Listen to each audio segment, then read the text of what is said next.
লোহাপুর মাদ্রাসা ওসমান এবং সোহান, তোমরা যেখানে আছো স্টেজের সামনে দেখা করো। ওসমান এবং সোহান, তোমরা যেখানে আছো স্টেজের কাছে দেখা করো। একটা গণতান্ত্রিক দেশ, হিন্দু মুসলিম। আজকে বাবরি মসজিদ স্থাপনা আপনি কেন এসেছেন? মন্দিরে যদি যেতে পারি, মসজিদেও আসতে পারি। কোনো সরকার বা কোনো গণতান্ত্রিক মানুষ তো বাধা দিতে পারে না, তাই আমি এসেছি।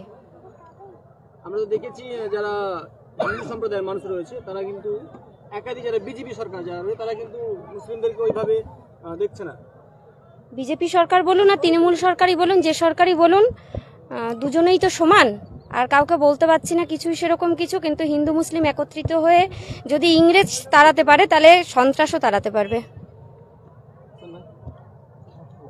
আজকে এখানে আসলেন, কেমন লাগলো? ভালোই লেগেছে।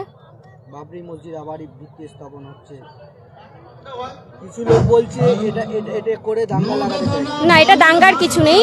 যদি পুরীতে জগন্নাথ মন্দির হতে পারে তাহলে মুর্শিদাবাদে বাবরি মসজিদও হতে পারে, না হওয়ার তো কিছু না। ফিরহাদ হাকিম বলেছেন বাবরি মসজিদ না করে স্কুল বা কলেজ করা দরকার। না, সেটা তো হুমায়ুন কবির বলেছে যে আমরা এই মসজিদ আর হসপিটাল বিশ্ববিদ্যালয় সবই করবে। উনি প্রতিশ্রুতি তো দিয়েছে সবার সামনে, কালকেও বলেছেন। আপনার নাম?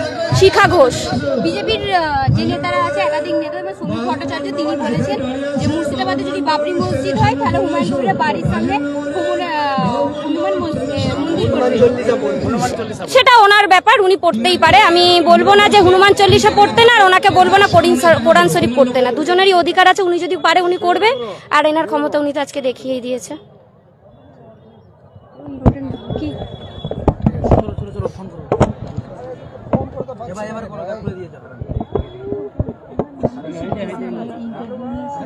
বাংলা